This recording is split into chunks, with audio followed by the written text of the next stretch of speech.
بسم الله الرحمن الرحيم الرحمن علم القرآن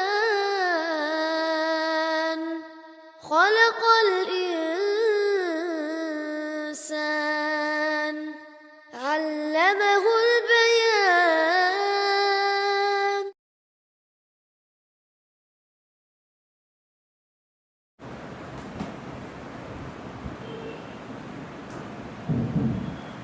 السلام عليكم ورحمة الله وبركاته. الحمد لله رب العالمين والعاقبة للمتقين والصلاة والسلام على أشرف المرسلين سيدنا محمد صلى الله عليه وسلم وعلى آله وصحبه أجمعين. أما بعد، أعوذ بالله من الشيطان الرجيم. بسم الله الرحمن الرحيم. وورث سليمان داود وقال يا أيها الناس علمنا منطق الطير وأوتينا من كل شيء إن هذا لهو الفضل المبين. صدق الله العظيم. قال رسول الله صلى الله عليه وسلم من يضمن لي ما بين لحييه وما بين فخذيه أضمن له الجنة، أو كما قال سيدنا حبيبنا صلى الله عليه وسلم. سبحانك لا علم لنا إلا ما علمتنا إنك أنت العليم الحكيم. لا حول ولا قوة إلا بالله العلي العظيم. அல்லாஹ்வின் நல்லடியார்களே, அல்லாஹ் ஜல்ல ஷானுஹு வ தஆலா தன் படைப்புகளான குறிப்பாக மனிதர்களுக்கு எண்ணற்ற நியாமத்துகளை அல்லாஹ் வழங்கியிருக்கிறான். அந்த நியாமத்துகளில் நம்முடைய உடலின் உறுப்புகள் ஒவ்வொன்றும் மிக முக்கியமானவை. அதில் குறிப்பாக நாவு மிக மிக முக்கியமானது. அல்லாஹுடைய நியாமத்துகளில் மிக முக்கியமான நியாமத். அந்த நாவின் மூலமாகத்தான் நாம் நம்முடைய மகிழ்ச்சியை வெளிப்படுத்த முடிகிறது, நமது துக்கத்தை பிறரோடு பகிர்ந்து கொள்ள முடிகிறது, நம்முடைய மனதில் பதிகிற கருத்துக்களை பிறரிடத்தில் வெளிப்படுத்த முடிகிறது. இப்படி நாவின் மூலமாக நம்முடைய சிந்தனைகளை மற்றவரிடத்தில் சொல்லக்கூடிய ஒரு வாய்ப்பை அல்லாஹ் தருகிறான். எப்படி நாவின் மூலம் இவ்வாறு பல்வேறு நன்மைகள் ஏற்படுகிறதோ, இதே போன்று நாவின் வழியாகவே அல்லாஹ்வை திக்ர் செய்கின்றோம், அல்லாஹ்வை புகழுகின்றோம், அல்லாஹ்வை பற்றி பேசுகின்றோம், ரசூலை பற்றி பேசுகின்றோம். இவைகளெல்லாம் நாவின் மூலமாக நாம் பெறுகின்ற மிகப்பெரிய பலன்கள். அதே போன்று எவ்வாறு நிறைய பலன்கள் கிடைக்கிறதோ, அதே போன்று பல்வேறு தீமைகளும் அதன் மூலமாக ஏற்படுவதற்குண்டான வாய்ப்புகள் அதிகம். பொய் பேசுகிறோம், புறம் பேசுகிறோம், யாரேனும் கிண்டல் செய்கிறோம், உண்மைக்கு மாற்றமான தகவலை பேசுகிறோம், பொய் சாட்சி சொல்கிறோம். இப்படி எண்ணற்ற பிழைகளும் குறைகளும் தவறுகளும் அதன் மூலமாக ஏற்படுகின்றன. அதனால்தான் அல்லாஹ்வின் திருத்தூதர் ஸல்லல்லாஹு அலைஹி வஸல்லம் அவர்கள் சொல்வார்கள், மன் கான யுமினு பில்லாஹி வல் யௌமில் ஆஹிர், அல்லாஹ்வின் மீதும் மறுமை நாளின் மீதும் யாருக்கு ஈமான் இருக்கிறதோ அவர் ஃபல்யகுல் கைரன் அவ் லியஸ்முத், நல்லதையே பேசட்டும் அல்லது அமைதியாக இருக்கட்டும் என்பார்கள் ஸல்லல்லாஹு அலைஹி வஸல்லம். இமாம்னா நபவி ரஹ்மத்துல்லாஹ் அதற்கு விளக்கம் சொல்கின்ற நேரத்தில், பேசினால் நன்மையை தரக்கூடியதே பேச வேண்டும், அதற்கு வாய்ப்பில்லையானால் வாய்மூடி அமைதியாக இருந்துவிட வேண்டும். இதுவே பெருமானாரின் விருப்பம், அணுகுமுறை, வழிகாட்டுதல் என சொல்வார். மூமின்களே, முதல்ல இந்த பேசும் ஆற்றல் என்பது, பேச்சாற்றல் அல்லாஹ் ஜல்ல ஷானுஹு வ தஆலா கொடுத்திருக்கின்ற மிகப்பெரிய நியாமத். இன்னும் சொல்லப்போனால் மனிதனுக்கும் மற்றவர்களுக்கும் உண்டான மிகப்பெரிய வேறுபாடு இந்த பேசும் திறன். அதனால் தான் பொதுவாக உயிருள்ளவை அனைத்திற்கும் அரபியில் ஒரு பெயர் ஹயவான் என்ற பெயர் சொல்லப்படும். ஆனால் மனிதர்களுக்கு ஹயவான் நாத்திக், பேசக்கூடிய ஹயவான் அப்படின்னு சொல்லுவாங்க. ஹயவான்கிற வார்த்தை பொதுவான வார்த்தை, உயிருள்ள ஒவ்வொரு பொருளையும் எடுக்கும். ஆனால் மனிதர்களை பற்றி சொல்கின்ற பொழுது அந்த ஹயவானில் இவன் ஹயவானே நாத்திக், பேசக்கூடிய ஹயவான் என்று இவனுக்கு சொல்லப்படும், மனிதர்களுக்கு சொல்லப்படும். அப்படியானால் மனிதனின் தனிப்பட்ட ஆற்றலே அது பேச்சாற்றல் தான். பேசும் திறன் அவனுக்கு இருப்பது தான் மற்றவர்களை விட்டும் அவனை பிரித்து காட்டுகிறது. பேசும் திறன் மனிதர்கள் அல்லாத மற்றவைகளுக்கும் ஓரளவு இருக்கிறது என சொல்லப்படும்.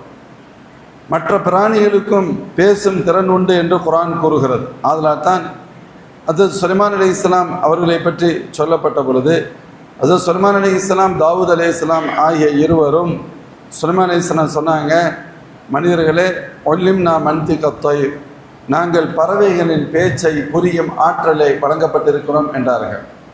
பறவைகளின் பேசும் அது தங்களுக்கு மத்தியில் பேசக்கூடிய அந்த விஷயங்களை எங்களுக்கு தெரியக்கூடிய புரியக்கூடிய ஆற்றலை அல்லாஹ் வழங்கியிருக்கிறார். இந்த ஆயத்தை அடிப்படையாக கொண்டு சொல்வார்கள், மற்றவைகளுக்கும் தங்களுக்கு மத்தியில் பேசக்கூடிய ஒரு அணுகுமுறை இருக்கிறது. குறிப்பாக பறவைகள் திட்டமிட்ட பேச்சு வடிவம் பறவைகளுக்கு உண்டு என்று சில அறிஞர்கள் ஆய்வாளர்கள் கருத்து சொல்கிறார்கள். ஆனால் இதில் தன்னுடைய கருத்துக்கு அவர்கள் பேசும் பேசாற்றல் என்பது தான் நினைக்கின்ற தனக்கு தேவைப்படக்கூடிய விஷயத்தை தன் சகோதர இனத்திடத்தில் பகிர்ந்து கொள்வது, அதை புரிய வைப்பது என்று சொல்லப்படும்.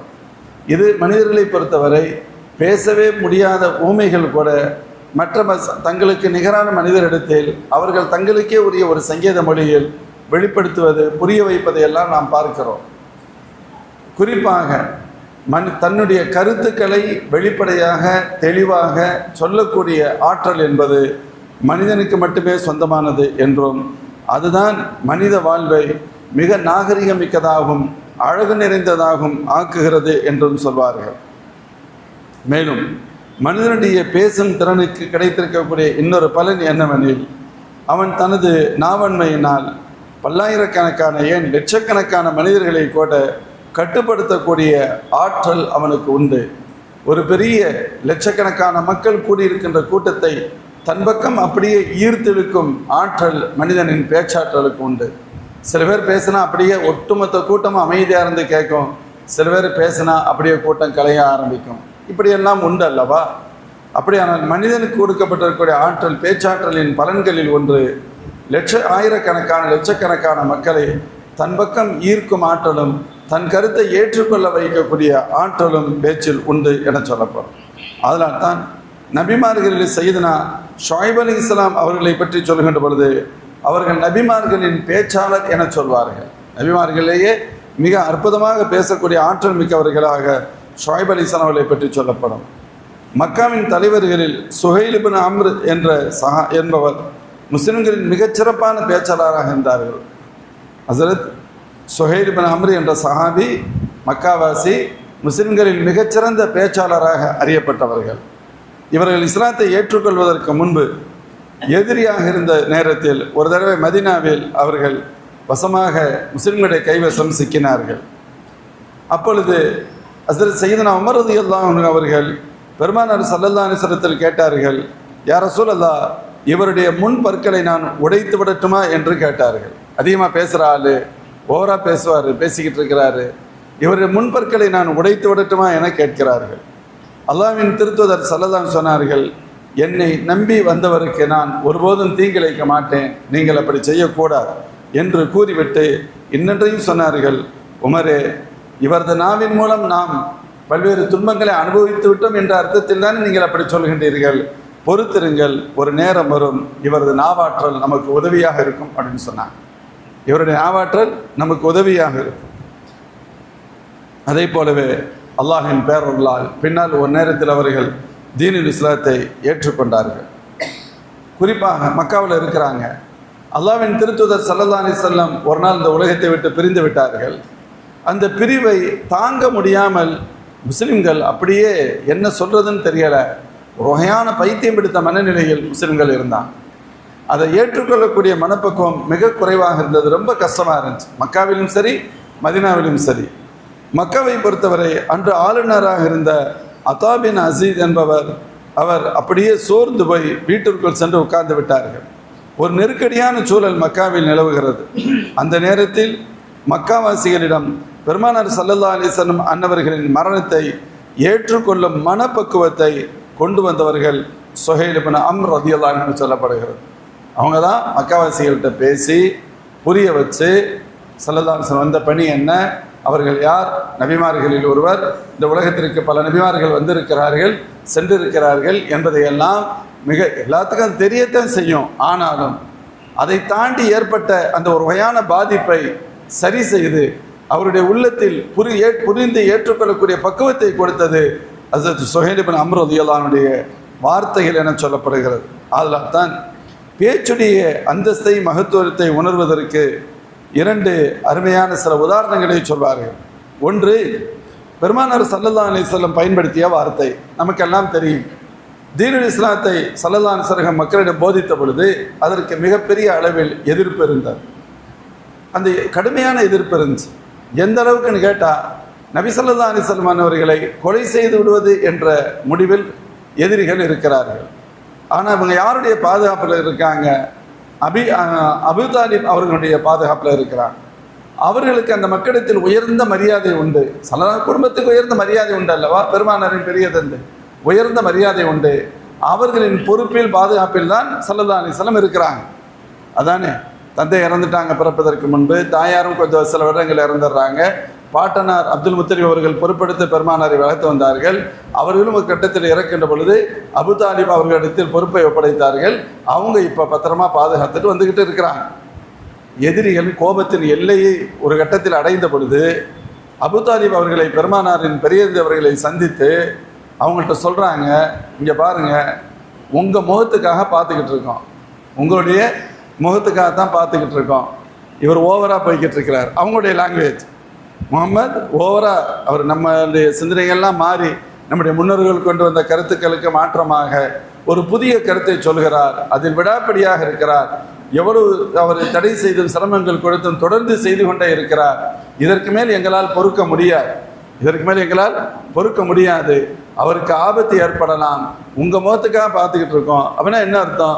நீங்கள் சொல்லி கண்டித்து வைங்க, இதுக்கு மேலே இதை நிப்பாட்டி ரெட்ட பேசக்கூடாதுன்னு சொல்லுங்கள். இதான் நான் இங்கே சொல்லப்படுகின்ற கருத்து. அபூ தாலிப் அவங்க என்ன செய்கிறாங்க? கவலைப்படுறாங்க. தன் பிள்ளைக்கு ஆபத்து ஏதும் ஏற்பட்டு விடக்கூடாது என்ற பெரிய கவலை. முஹம்மது ஸல்லல்லாஹு அலைஹி வஸல்லம் அவ்வளோ பாதுகாத்தாங்க. மகனுக்கு எதுவும் கஷ்டம் வந்துடக்கூடாது அப்படின்னு நினைக்கிறாங்க. அதனால இந்த சூழலில் தனிமையில் அழைத்து ஸல்லல்லாஹு அழைச்சு, மகனே அப்படின்னு சொல்லிட்டு பேசுகிறாங்க. மகனே, சூழ்நிலை நல்லா இல்லைம்மா, மோசமாக இருக்குது, நீங்கள் கொஞ்சம் அமைதியாக இருங்களே, இதை நிறுத்தி வைங்களே, ஏன் நீங்கள் இவ்வளோ தூரத்துக்கு அதை இது பண்ணுறீங்க அப்படின்னு அவங்களுடைய இதில் சொல்கிறாங்க. அனைத்தையும் கேட்டுவிட்டு அண்ணலும் பெருமானார் ஸல்லல்லாஹு அலைஹி வஸல்லம் சொன்ன வார்த்தை, யா அம்மா வல்லாஹி லவ் வதஉ அஷம்ஸ ஃபி யமீனி வல் கமர ஃபி ஷிமாலி அலா அன் அத்ருக ஹாதல் அம்ர். நான் இந்த காரியத்தை, நான் செய்கின்ற இந்த தாவாவுடைய பணியை விட வேண்டும் என்பதற்காக என் ஒரு வலது கரத்தில் சூரியனையும் இடது கரத்தில் சந்திரனையும் அவர்கள் கொடுத்தாலும் ஒருபோதும் நான் விடமாட்டேன். இரண்டில் ஒன்று நடக்கும். ஒன்று, நான் கொண்டு வந்த இந்த மார்க்கம் வெற்றியை சந்திக்கும், அல்லது ஒருவேளை நான் இறந்து போய்விடலாம். அது அவர்களுடைய தீங்கின் காரணமாகவோ அல்லது வேறு வகையிலோ இறந்து போய்விடலாம். ஒன்று, நான் இறக்கலாம், அல்லது நான் கொண்டு வந்த இந்த மார்க்கம் வெற்றி அடையலாம். இரண்டில் ஒன்று தான் நடக்குமே தவிர ஒருபோதும் அந்த முடிவு ஏற்படுகின்ற வரை நான் விடமாட்டேன், நான் இந்த விடுதலுக்கு தயாராக இல்லை அப்படின்னு சொல்கிறான். பிள்ளை மகனாரின் முஹம்மது ஸல்லல்லாஹு அலைஹி வஸல்லம் இந்த உறுதிமிக்க வார்த்தைகளை கேட்டதற்கு பின்பு அபூ தாலிப் அவர்கள் அதற்கு அடுத்து ஒரு முறை கூட, மகனே நீ இதிலிருந்து கொஞ்சம் அட்ஜஸ்ட் பண்ணிக்கங்கன்னு சொன்னதே இல்லை. சொன்னாங்க, நீங்கள் உங்களுடைய விருப்பம் என்னவோ அது மாதிரி செய்யுங்கள், என்னால் முடிந்த அளவிற்கு உங்களை நான் பாதுகாத்துக் கொள்வேன். அதற்கு பின்பும் பல்வேறு நெருக்கடிகள் ஏற்பட்டது. எந்த அளவிற்கு நெருக்கடியின் உச்சம் என்று சொன்னால், முஹம்மது ஸல்லல்லாஹு அலைஹி வஸல்லம் மட்டுமல்ல, அவருடைய குடும்பம் முழுவதும் பகிஷ்கரிக்கப்பட்டது, சமூகத்தால் புறக்கணிக்கப்பட்டது. அவர்கள் தங்களது வீடுகளை விட்டு பள்ளத்தாக்கில் தங்குகின்ற நிலை ஏற்பட்டது. உணவுப் பொருட்கள் அவர்களுக்கு கிடைக்காமல் தடை செய்யப்பட்டது. இதில் முஸ்லீம் அல்லாத சில பெருமானாரின் உறவினர்களும் பாதிக்கப்படுகின்ற ஏற்பட்டது. அந்த குடும்பத்தையே இது பண்ணாங்க. அந்த கட்டத்தில் தான் அபூ தாலிப் அவர்களும் இறந்தார்கள். சையதத்துனா ஹதீஜா ரலியல்லாஹு அன்ஹா இறந்து போகிறாங்க. வரலாறு சொல்லும். அந்த தனிமையில் இருந்த அந்த குறிப்பிட்ட காலம் அபூ தாலிப் அவர்கள் பெருமானார் ஸல்லல்லாஹு அலைஹி வஸல்லம் பாதுகாப்பதற்காக எவ்வளவு மெனக்கட்டாங்க, முக்கியத்துவம் கொடுத்தாங்கன்னு சொன்னால், ஒரே பெட்டில் தினமும் அவங்கள தூங்க விட மாட்டாங்க. ஏன்னா யாராவது ஒற்றர்கள் வழியாக தகவல் கிடைத்து தன் பிள்ளைக்கு ஆபத்து ஏற்பட்டு விடும் என்று அஞ்சு என்ன செய்வாங்க, ஒரு 10 சனம் தூங்கினாங்கண்டா எழுப்புவாங்க, எழுப்பி கொண்டு தன்னுடைய பெட்டில் படுக்க வைப்பான். சில சமயத்தில் அவங்க பிள்ளைகளை எழுப்புவாங்க, அவங்கள எந்திரிச்சு இன்னும் பெருமானாருடைய பெட்டில் படுக்க வச்சு அந்த பிள்ளைகள் படுத்திருக்க பெட்டில் பெருமானார் ஸல்லல்லாஹு அலைஹி வஸல்லம் படுக்க வைப்பாங்க. இப்படியெல்லாம் பெருமானாரை தங்களது உயர்விட மேலாக மதித்து பாதுகாத்தவர்கள் சையதுனா அபூ தாலிப் அவர்கள். அதனால தான் அவங்க இந்த அளவுக்கு ஒரு கட்டத்தில் அட்ஜஸ்ட் பண்ணிக்கங்கன்னு சொன்னாங்கல்ல. ஸல்லல்லாஹு அலைஹி வஸல்லம் சொன்ன வார்த்தைகள் தான், அந்த வார்த்தைகள் இருந்த உறுதி. ஒரு கரத்தில் சூரியனும் மறுகரத்தில் சந்திரனும் கொடுக்கப்பட்டாலும் சரி, ஒன்று அந்த சூரியன் சந்திரன் கையில் இருந்தால் என்ன ஆகும்? சூரியன் கையில் இருந்தால் இத்தனை கோடிக்கணக்கான கிலோமீட்டர்களுக்கு அப்பால் இருக்கக்கூடிய சூரிய வெப்பத்தை தாங்க முடியாதனா கற்பனை செய்து கூட பார்க்க முடியாது அல்லவா? கரிஞ்சு போயிடுவோம். இல்லை, ஒன்றாவது நடக்கும், இல்லையானா நான் கொண்டு வந்த தீன் வெற்றி அடையும். இதுதான் நடக்குமே தவிர யாருக்காக நான் அட்ஜஸ்ட் பண்ண முடியாது என்ற நபி ஸல்லல்லாஹு அலைஹி வஸல்லம் வார்த்தை சையதுனா அபூ தாலிப் அவர்களுக்கு உறுதியை தந்தது, தெளிவான புரிதலை கொடுத்தது. இந்த முஹம்மத் நம் பிள்ளை ஒரு கட்டத்திலும் நாம் பாதுகாப்பு கொடுத்தாலும் சரி கொடுக்காவிட்டாலும் சரி, இந்த உலகம் ஏற்றுக்கொண்டாலும் சரி மறுத்தாலும் சரி, இவர் தன்னுடைய நிலையிலிருந்து மாறவே மாட்டார் என்பதை மிக ஒரு சில 1-2 வரிகளில் தெரியப்படுத்தியது ஸல்லல்லாஹு அலைஹி வஸல்லத்துடைய மிகப்பெரிய பேச்சு நாவன்மை எவ்வளவு பலமிக்கது என்பதற்கு உதாரணமாக இதை சொல்லப்படும். இன்னொரு உதாரணம் சொல்வார்கள். மதினா ஷரீஃப் பெருமானார் ஸல்லல்லாஹு அலைஹி வஸல்லம் இந்த உலகத்தை விட்டு பிரிந்த நேரம் மதினா மாநகர் முழுக்க அமைதியின்மை காணப்படுகிறது. ஒரு மாதிரியான நிசப்தமான நிலை. ஒரு பக்கம் அப்படியே இதை புரியாமல் ஏற்றுக்கொள்ள முடியாமல் விம்மி ஒரு கூட்டம் அழுது கொண்டிருக்கிறது. ஒரு கூட்டம் அப்படியே உறைந்து போய் உட்கார்ந்து இருக்கிறது. அவங்களுக்கு என்ன சொல்றதுன்னு கூட புரியல, அமைதியாக உட்கார்ந்து இருக்கிறான். இன்னொரு கூட்டம் யாராவது முஹம்மது ஸல்லல்லாஹு அலைஹி வஸல்லம் இறந்து விட்டார்கள் என்று சொன்னால் அவருடைய தலை துண்டிக்கப்படும் என்று உமர் நாயகம் போன்றவர்கள் கொக்கரித்து கொண்டிருக்கிறார்கள். இப்படி ஒரு வகையான அமைதியின்மையின் உச்சமாக இருந்த நேரம் ஸல்லல்லாஹு அலைஹி வஸல்லம் உலகத்தை விட்டு மறைந்த நேரம் இருக்கத்தானே செய்யும். ஹஸரத் சையதுனா அபூபக்கர் சித்திக் ரலியல்லாஹு அன்ஹு ஆச்சரியத்திலும் ஆச்சரியம். தற்செயலாக அந்த வினாடிகளில் அவங்க அங்கே இல்லை, இந்த தகவலை கேள்விப்பட்டார்கள், வேகமாக வந்தார்கள். பெருமானார் ஸல்லல்லாஹு அலைஹி வஸல்லத்துடைய திருவுடல் போர்த்தப்பட்டிருக்கிறது. ஆயிஷாவுடைய வீட்டில் உள்ளே வந்தாங்க, முகத்திரையை விளக்கினார்கள், துணியை எடுத்தார்கள். பெருமானார் ஸல்லல்லாஹு அலைஹி வஸல்லத்துடைய நெற்றியில் முத்தமிட்டார்கள். துபித ஹய்யம் வ மய்யிதன், யா ரசூலல்லாஹ், நீங்கள் வாழ்ந்த நிலையிலும் உயிர் பிரிந்த நிலையிலும் நீங்கள் மிகச்சிறந்தவர்களாக இருக்கின்றீர்கள் என்று கூறினார்கள். கூறிவிட்டு வெளியே வருகிறார்கள். இங்கே உள்ள அட்மாஸ்பியர் டோட்டலி டிஃப்ரெண்ட், அப்படியே மாற்றமாக இருக்குது, தலைகீழாக இருக்குது. எல்லாம் ஒரு மாதிரியான குழப்பத்தின் உச்சத்தில் இருக்கிறார்கள். என்ன செய்கிறது என்று தெரியாது. சையதுனா அபூபக்கர் சித்திக் ரலியல்லாஹு அன்ஹு அவர்கள் சற்றும் தாமதிக்கவில்லை. எல்லோரையும் அழைத்தார்கள். எல்லோரும் வாருங்கள், மஸ்ஜிதிற்கு வாருங்கள் என்று சொன்னார்கள். எல்லோரும் மஸ்ஜிதுக்கு வந்தா அவங்க பயன்படுத்திய வார்த்தைகள் சொல்றாங்க, எல்லாம் நல்லா கேட்டுக்கங்க. அம்மா பாத் ஸலவாத், அல்லாஹ்வின் மீது, அல்லாஹ்வை புகழ்ந்து பெருமானார் மீது தரூத் ஷரீஃப் சொல்லிவிட்டு சொன்னார்கள், ஃபமன் கான மின்கும் யாபுது முஹம்மதன் ஃபஇன்ன முஹம்மதன் கத் மாத். உங்களில் யாரேனும் பெருமானார் ஸல்லல்லாஹு அலைஹி வஸல்லம் வணங்கியவர்கள் இருப்பீர்களே ஆனால், இப்பொழுது நான் சொல்கிறேன், முஹம்மது ஸல்லல்லாஹு அலைஹி வஸல்லம் இறந்து விட்டார்கள். ஒமன் கான யாபுதில்லா, யாரேனும் உங்களில் அல்லாஹை வணங்குவர் இருப்பீர்களே ஆனால் தெரிந்து கொள்ளுங்கள், ஃபஇன்னல்லாஹ ஹய்யுன் லா யமூத், அல்லாஹ் எப்பொழுதும் நித்திய ஜீவன், அவன் மரணிக்கவே மாட்டான். என்ன சொல்ல வர்றாங்க? அல்லாஹ் மட்டும்தான் மரணிக்க மாட்டான், அல்லாஹ் மட்டும்தான் நித்திய ஜீவன். மீது இந்த உலகத்தில் படைப்புகள் எல்லாம் ஒரு நேரத்தில் இந்த உலகத்தை விட்டு பிரிந்தே தீரும். முஹம்மது ஸல்லல்லாஹு அலைஹி வஸல்லம் என்பவர்களை வணங்கினால் நீங்கள் தெரிந்து கொள்ளுங்கள், ஸல்லல்லாஹு அலைஹி வஸல்லம் இந்த உலகத்தை விட்டு பிரிந்து விட்டார்கள். சொல்லிட்டு அல்லாஹுடைய ஒரு வசனத்தை மேற்கோள் காண்பித்தார்கள். வசனம் சும்மா ஓதி காமிச்சாங்க. வமா முஹம்மதுன் இல்லா ரசூல் கத் ஹலத் மின் கப்லிஹி ரசூல். முஹம்மது ஸல்லல்லாஹு அலைஹி வஸல்லம் அல்லாஹ்வுடைய ரசூல் மட்டுமே. இந்த உலகத்தில் பல ரசூல்மார்கள் வந்து போயிருக்கிறார்கள். அப்படின்னா என்ன? ஸல்லல்லாஹு அலைஹி வஸல்லம் ஒரு நேரத்தில் போவாங்க. கத் ஹலத் மின் கப்லிஹி ரசூல் அஃப இம்மா தவு குத்திலன் கலப்தும் அலா அகாபிக்கும்.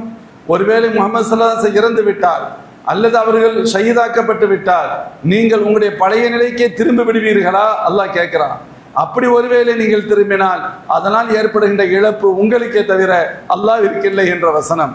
இது உஹது நேரத்தில் இறக்கப்பட்ட வசனம். இது இறங்கி பல வருடங்கள் ஆச்சு. செய்தனா அபூபக்கர் சித்திக் ரலியல்லாஹு அன்ஹு அவர்கள் முதலில் இந்த வார்த்தையை சொல்லிவிட்டு அல்லாஹ்வின் திருத்தூதரை வணங்கியால் தெரிந்து கொள்ளுங்கள், அவர்கள் இறந்து விட்டார்கள். அல்லாஹ் வணங்கியவர்கள் தெரிந்து கொள்ளுங்கள், அல்லாஹ் எப்பொழுது நித்திய ஜீவன். எல்லாம் அல்லாஹ் வணங்கியவர்கள் அல்லவா? யார் முஹம்மது யார் வணங்கணும்னு சொல்ல மாட்டாங்கல்ல. அப்போ ரொம்ப தெளிவாக இருக்கு. நம்மெல்லாம் அல்லாஹ் வணங்கியவர்கள், ரப்பு மற்றும் நித்திய ஜீவன். ரசூல்மார்கள் மனிதர்கள், வருவார்கள் போவார்கள். சொல்லப்படுகிறது இந்த வார்த்தை செய்தனா உமர் இப்னு கத்தாப் ரலியல்லாஹு அன்ஹு சொல்லுவாங்க, அது வரைக்கும் நான் அவ்வளோ ஸ்ட்ராங்காக இருந்தேன்ல, நான் அந்த போல்டாக பேசிக்கிட்டு இருந்தேனே, யாராவது இப்போ சல்லல்லாஹு இறந்துட்டா சொன்னால் கொன்றுவேன்னு சொன்னேன்ல.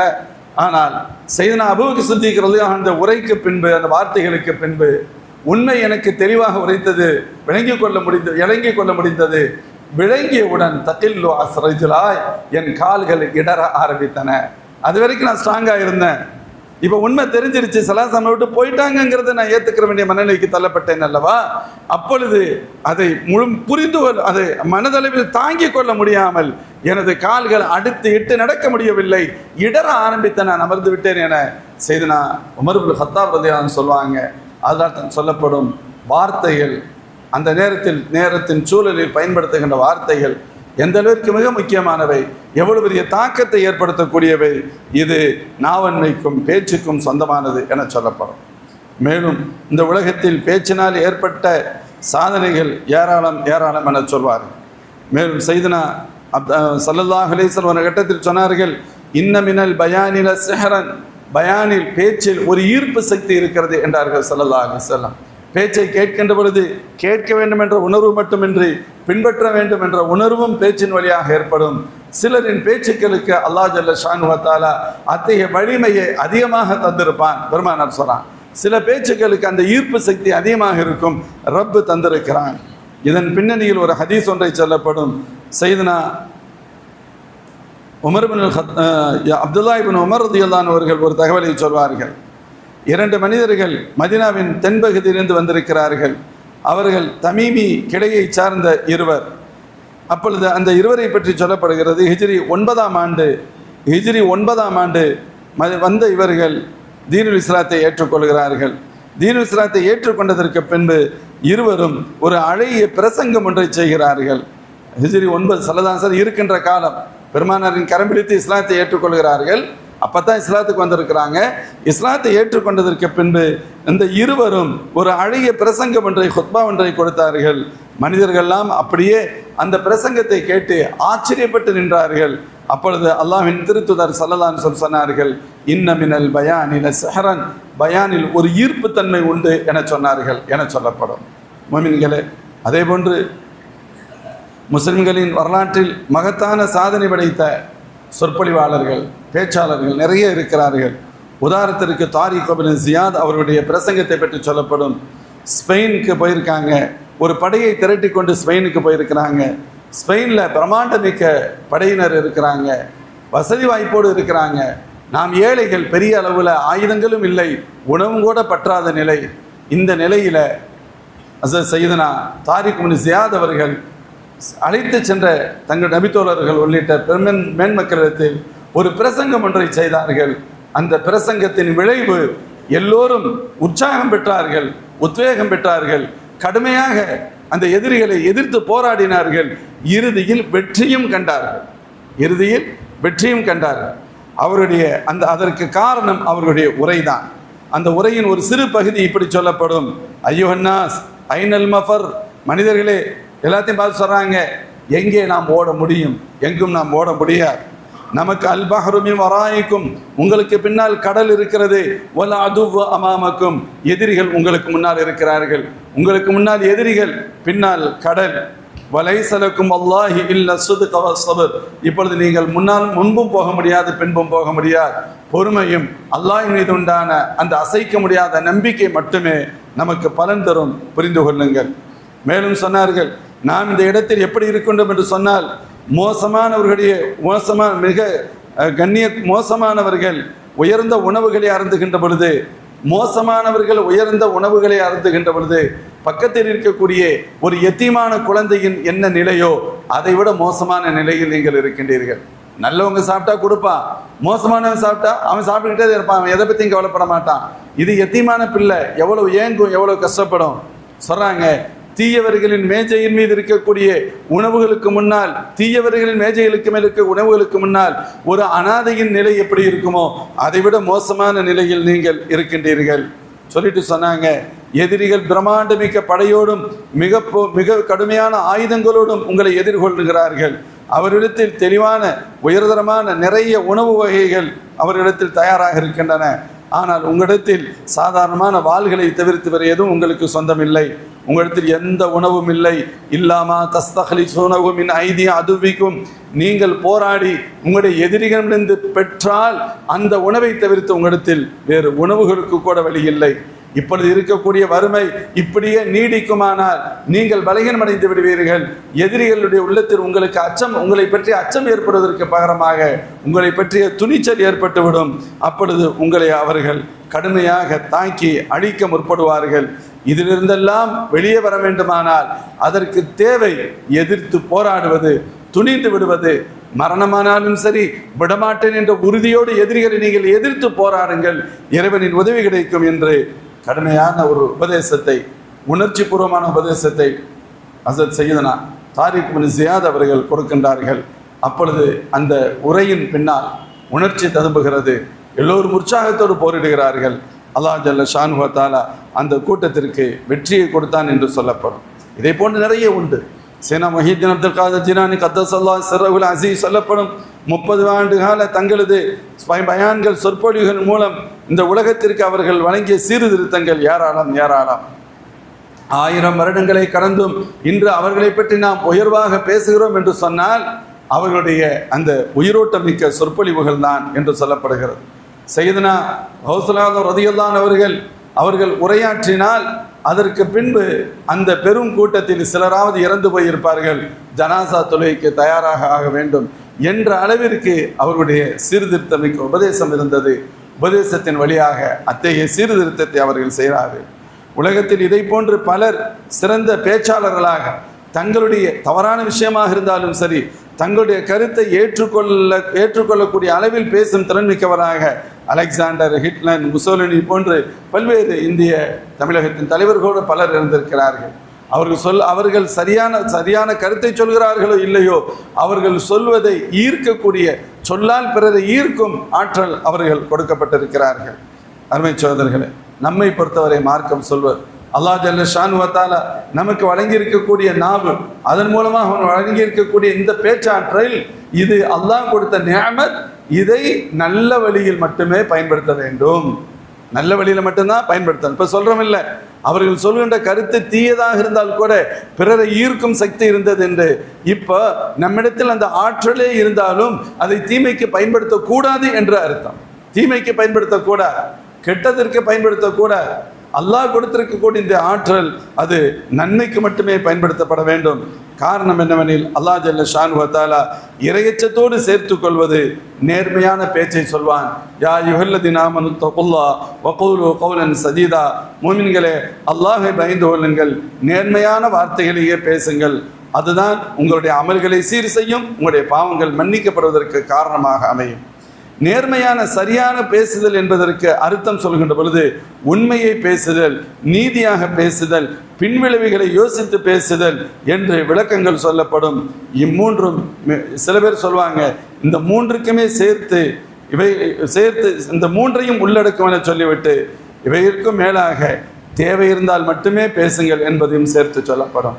தேவையில்லாத நேரத்தில் பேசுவதை கூட தவிர்க்க வேண்டும் என்று சொல்கின்ற மார்க்கம் நம்முடைய மார்க்கம். நீங்கள் பேசினால் உண்மையை பேசுங்கள், பேசினால் நேர்மையை பேசுங்கள், பேசினால் நன்மையை பேசுங்கள், நல்லதை பேசுங்கள். ஒரு சொல்லப்பட வேண்டும். இவர்கள் பேசினால் அது சரியானதாகத்தான் இருக்கும், இவர்கள் பேசினால் அது நீதமானதாகத்தான் இருக்கும், இவர்கள் பேசினால் அது உண்மையானதாகத்தான் இருக்கும் என்று சொல்கின்ற முறையில் உங்களுடைய பேச்சு அமைய வேண்டுமே தவிர அல்லாஹ் கொடுத்திருக்க அந்த பேசும் திறனை மிஸ்யூஸ் பண்ணாதீங்க, தவறான வழியில் பயன்படுத்தாதீர்கள். அதுக்கடுத்து சொல்லுவாங்க, தேவை இல்லையானால் பேசாமல் இருக்க பழகிக் கொள்ளுங்கள். எந்த அளவுக்கு சொல்லுவாங்க சில ஞானிகள், தஅல்லமு அஸ்ஸம்த கமா தஅல்லமு அல் கலாம், பேசுவதற்கு நீங்கள் பழகுவதை போன்று கற்றுக்கொள்வதை போன்று பேசாமல் இருக்க கற்றுக்கொள்ளுங்கன்னு சொல்கிறான். சிலராக பாருங்கள் பேசாமல் இருக்க முடியாது, என்னமா சொன்னால் அவனால் தாங்கவே முடியாது, உடனடியாக பதில் சொல்லுவான், ஏதாவது ஒன்று பேசுவான். என்ன அப்படின்னு கேட்டால் பேசாமல் இருக்க முடியாது, அதை ஏற்றுக்கொள்ளும் வலிமை அவர்களுக்கு பொறுமையாக இருக்க முடியாது. சொல்லுவாங்க பேசுவது கடினம் அப்படின்னு சொன்னால் பேசாமல் இருப்பது அதைவிட கடினம். பேசுவதற்கு பழகுவதை போன்று பேசாமல் இருக்க பழகிக்கொள்ள வேண்டும் என்று சொல்லப்படும். அதனால் அப்போ எந்த இடத்தில் தவறுகள் ஏற்படுமோ, எந்த இடத்தில் பிழைகள் ஏற்பட்டு விடுமோ, எந்த வார்த்தைகள் குறைகளை தந்து விடுமோ, அது போன்ற கட்டங்களில் பேசாமல் இருப்பது தான் சிறந்தது. பேச்சை தவிர்க்க வேண்டும் என்று சொல்லப்படும். அதனால தான் பொய்யான வார்த்தைகள், தவறான வார்த்தைகள், பயனற்ற வார்த்தைகள் மோமின்கள் பேசுவதிலிருந்து தங்களை விலக்கிக் கொள்ள வேண்டும். அது நம்முடைய கண்ணியத்தை கெடுத்துவிடும். அதனால தான் சொல்லுவாங்க, ஒருத்தர் பேசாமல் இருந்தால் அவருடைய மரியாதை பாதுகாக்கப்படும், பேசாமல் இருந்தால் மரியாதை பாதுகாக்கப்படும். பேசுனா பிரச்சனை வரும். ஏன்னு கேட்டால் நிறைய நம்ம தகவலை கொடுத்து நம்ம யாருன்னு சொல்லிக்கிட்டே இருப்போம், நிறைய நம்ம தகவலை சொல்லிக்கிட்டே இருப்போம். எவ்வளோ நேரத்துக்கு ஒருத்தன் தன்னை கண்ட்ரோல் பண்ண முடியாது. அதனால தான் ஒரு மாப்பிள்ளையாக இருக்கட்டும், யாராக இருக்கட்டும், அல்லது ஒருத்தரை பற்றி தெரிந்து கொள்வதற்கு தேவையாக இருக்கட்டும், ஒரு அரை மணி நேரம் தனியாக உட்காந்து பேசினா அவர் யாருங்கிறத கண்டுபிடிச்சிடலாம். அரை மணி நேரம் ஒரு தொடர் பேச்சு முஹாதஸா, நம்ம ஏதாவது கேள்வி கேட்க பதில் சொல்ல அப்படியே பேசிக்கிட்டு இருக்கணும் வைங்களேன். நீ அந்த பேச்சின் வழியாக அவருடைய அறிவுத்திறன் மட்டுமல்ல, அவருடைய பண்பை, அவருடைய இன்ன பிற நல்ல குணங்களை பெரும்பாலும் தெரிந்து கொள்வதற்குண்டான வாய்ப்புகள் இருக்கும். ஒரு அரை மணி நேரம் தொடர்ந்து பேசினார் என்று சொன்னால் பேசிக்கொண்டே இருந்தார். இதில் அதனால தான் சொல்லுவாங்க, அதிகம் பேச ஒருத்தரை பற்றி தெரியவே செய்யாது. ஒரு பயணத்தில் இருப்போம், பயணம் போயிட்டு வந்த பின்னாடி சொல்லுவோம், அப்பா நான் யாரோன்னு நினச்சேன், இப்போ தான் தெரியுது அவர் இப்படி அப்படின்னு சொல்லி. அது என்ன, எப்படி இப்படி தெரிஞ்சிச்சு? பயணத்தில் நீண்ட தூரம் பேசக்கூடிய வாய்ப்பு கிடைத்தது. சில பேர் சாதாரணமாக நினச்சிருப்போம், அவங்கள்ட்ட பேசுகின்ற பொழுது தான் தெரியும் அவர் எவ்வளோ பெரிய ஞானி, அறிவாளி, எவ்வளோ நல்ல மனிதர் என்பது கூட தெரிய வரும். இதற்கு நேர் மாற்றமாகவும் ஒரு நேரம் ஏற்படலாம், சிலர் ஏற்படலாம்.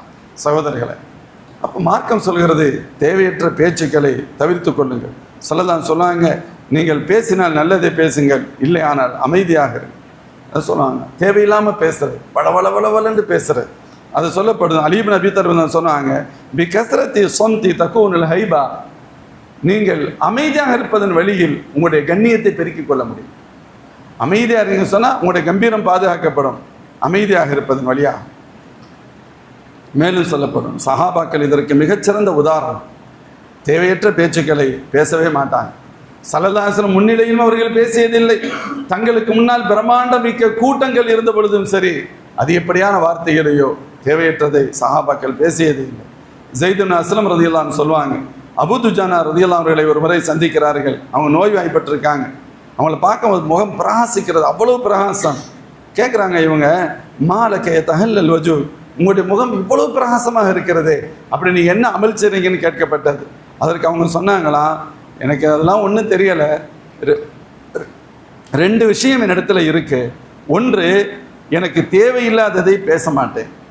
ரெண்டு நல்ல காரியம் என்கிட்ட இருக்குன்னு சொன்னால், ஒன்று தேவையில்லாததில் தலையிட மாட்டேன், தேவையில்லாத விஷயத்தில் பேசவே மாட்டேன். இரண்டாவது, நான் யாரை பற்றியும் பக்கான கல்வியில் முஸ்லிமீன சலீமன், யாரை பற்றியும் நான் தவறாக கருதுவது இல்லை. இப்போ நம்ம நினைக்கிறோம்ல, அவன் மோசம், இவன் மோசம், அவன் அப்படி இவன் எப்படி, நீ எப்படின்னு பார்த்தா நல்லது. உலகத்தில் ஒன்று அத்தனை பேரையும் நம்ம ஒரு மாதிரியாக பார்க்குறோம். யாரை பற்றியும் நான் தவறாக கருதியது இல்லை, நான் அப்படி அதை பற்றி யோசிக்கவே மாட்டேன். இரண்டாவது, தேவையில்லாமல் நான் பேச மாட்டேன் என்றார்கள். அதுதான் அவருடைய அந்த முக பொழிவிற்கான காரணமாக சொல்லப்படுது. சையதுனா இமாம் நவவி ரஹ்மத்துல்லாஹ் மிகச்சிறந்த எழுத்தாளர், புகாரி முஸ்லிம் ஷரீஃபிற்கு மிகச்சிறந்த விரிவுரை எழுதியவர்கள், ஷாஃபி மதுஹபடி எண்ணற்ற சட்டங்களை வால்யூம்களை தொகுத்து தந்த மாமேதை. பெரும்பாலும் அவர்கள் அமைதியாகவே இருப்பார்களாம், ரொம்ப அமைதியாக இருப்பாங்க. பேசுவதை மிக மிக குறைத்திருப்பார்கள், ரொம்ப கம்மியாக தான் பேசுவாங்களாம். அதனால் தான் தேவையற்ற பேச்சுக்கள் அது தவிர்க்கப்பட வேண்டும். அது நமது கண்ணியத்தை குறைக்கும். ஒரு உதாரணம் சொல்லுவாங்க, வடநாட்டில் நடந்த ஒரு உதாரணம். ஒரு ஆசிரியர் தன்னுடைய மாணவர்கிட்ட சொல்கிறார், தம்பி தேவையில்லாமல் குறைச்சிக்கப்பா, பேசாதேன்னு சொல்கிறாங்க. ஆசிரியர் சொல்லிவிட்டார் என்பதற்கு அந்த பையன் பேசுகிறதே இல்லை.